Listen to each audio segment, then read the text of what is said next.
Hi Josh, sorry about that. Good to see you. Can you just tell us how your season has been in Belgium, and is it something you'd sort of recommend to other players to leave their country and sort of try elsewhere if opportunities aren't coming your way? Yeah, something that I would definitely advise players to do. I suppose to think outside the box and look further afield than just the English leagues, I suppose. But for me personally, I've loved the season with Anderlecht. Really enjoyed my time there. First season there, found it easy to adapt, and I suppose I have to say a thank you to the people at the club and all the people that I've come across in Belgium that have helped me settle in as well as they have done, and I've enjoyed my time on the pitch. So it's been brilliant for me, and something that I would definitely advise other players to look at if they have that sort of opportunity. Why do you think you have progressed as a player then this season? I think a lot of it goes down to working under the manager there and his staff. I think I've learned a lot about not only my game personally, but a lot about the game in general, with the way he works and how in depth and precise he is with us as a team and individuals within the system. So I just think I've gone there, and for the last eight months enjoyed learning lots more about the game every day on the training pitch and in every game that I've played. And do you feel sort of 12 months on then that you're in a position where you almost not expect, but you believe now is the time that you can become a regular in this island midfield? Yeah, obviously that's what I've said all along. That's what I want to push for.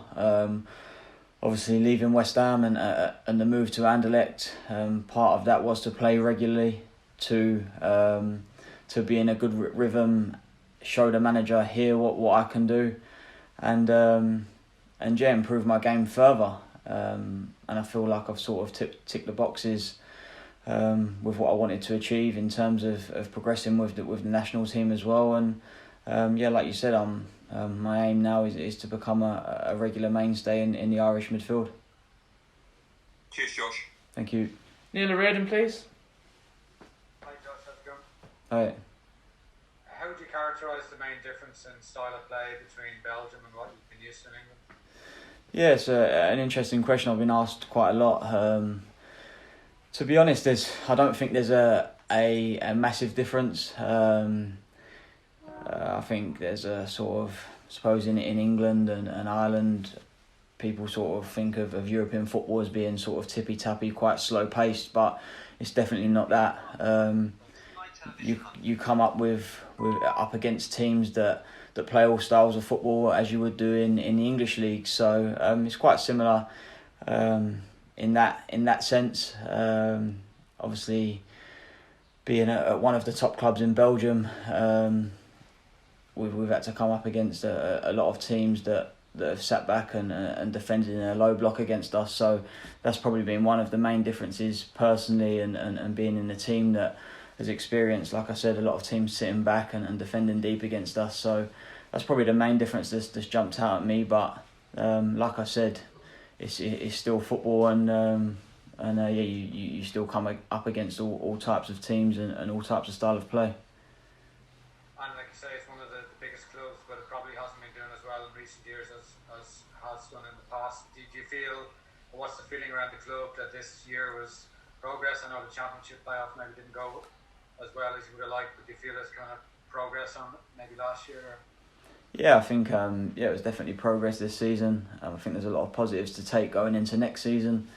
And the aim from everyone at the club is to get Anderlecht back to where it belongs at the top of the league, winning titles in Belgium and competing in the Champions League. That's the aim for everyone at the club. It was obviously a season with a lot of new faces that came together. But I think towards the end of the season we started, especially with our performances, showing what we can do, and everyone's looking forward to next season and pushing on, and like I said, getting Anderlecht back to where it belongs. Last one for me. In the past, sometimes when Irish players have moved somewhere other than Britain, their international careers have suffered. Stephen Kenny is somebody who kind of offered you reassurance that he'd, that maybe more so than somebody else, that it wouldn't have an impact on you, that was a positive move for you?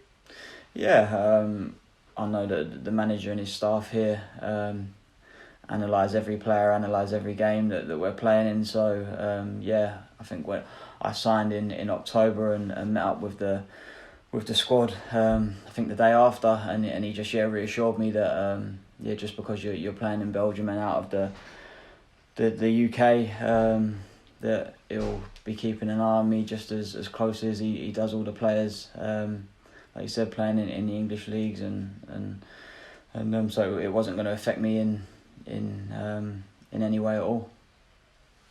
Thank you. Damien Spellman, please, PA.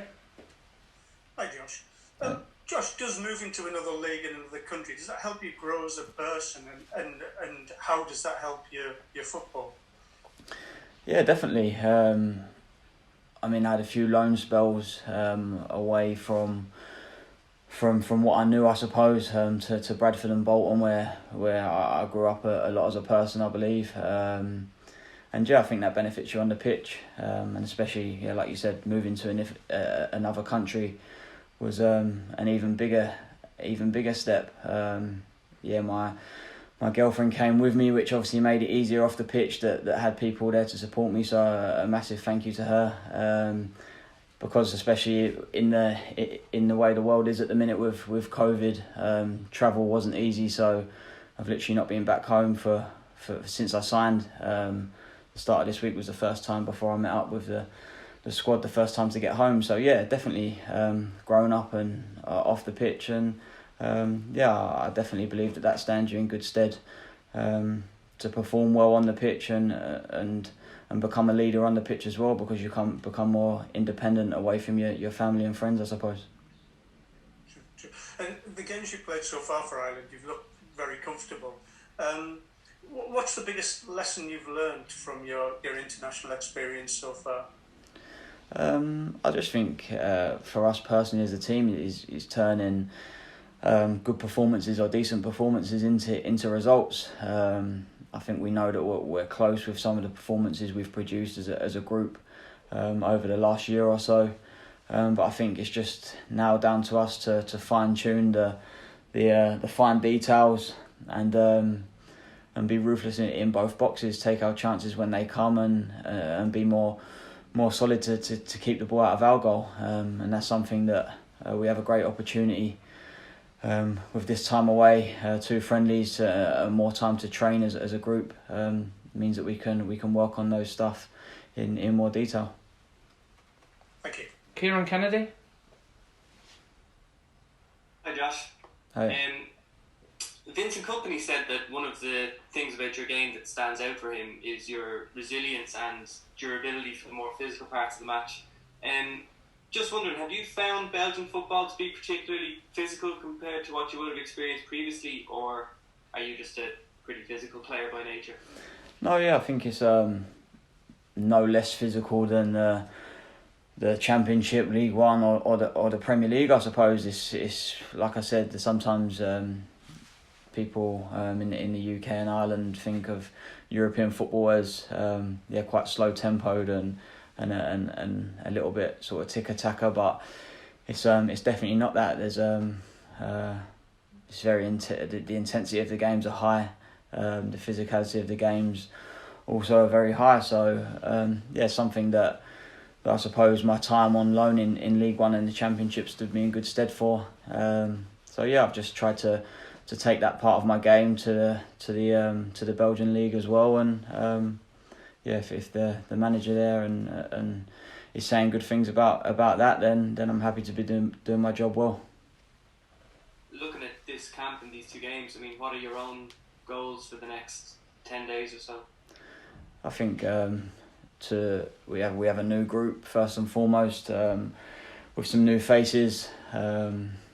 Like I said, over the last year, there's been a lot of new faces into the group, and I think this time will give us a good period to learn about each other as players and as people. Obviously, individually, I want to feature in the 2 games and play as many minutes as I can and impress the manager. of course as a team we want to come away with 2 victories. That's what we're desperate for as a group and as a nation. So yeah, that's at the top of our list to put in good performances, but make sure we turn those performances into positive results as well. Paul Lennon, please.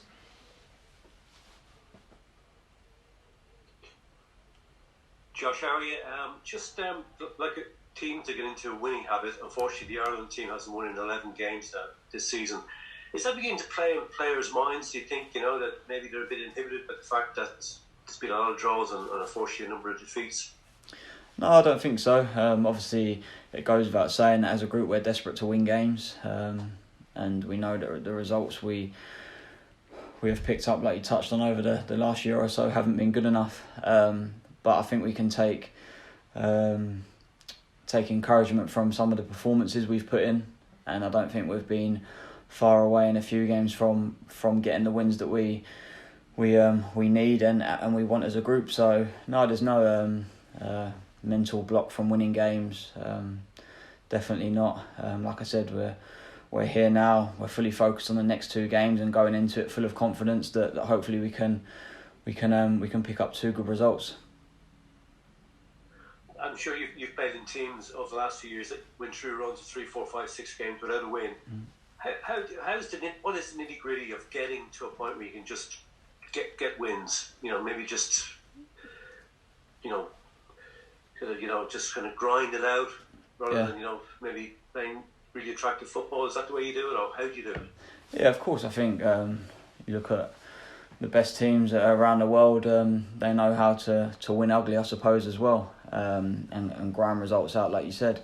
But I think it's important for us at the stage we are at to analyse, like I said, what we can do better, because we know there's things we can do better as a group and as individuals, and take the positives and keep them, and work on and improve in areas that we know we can improve on from analysing the game. So I think it's, like I said, there's no mental problem within the group. I'd definitely say that. I think it just comes down to improving where we need to, and like I said, being a little bit more ruthless in both boxes, and a lot of games are won by the odd goal, and unfortunately it's gone the other way for us on a few occasions, but I'm sure that'll turn with the hard work we're putting in as a squad.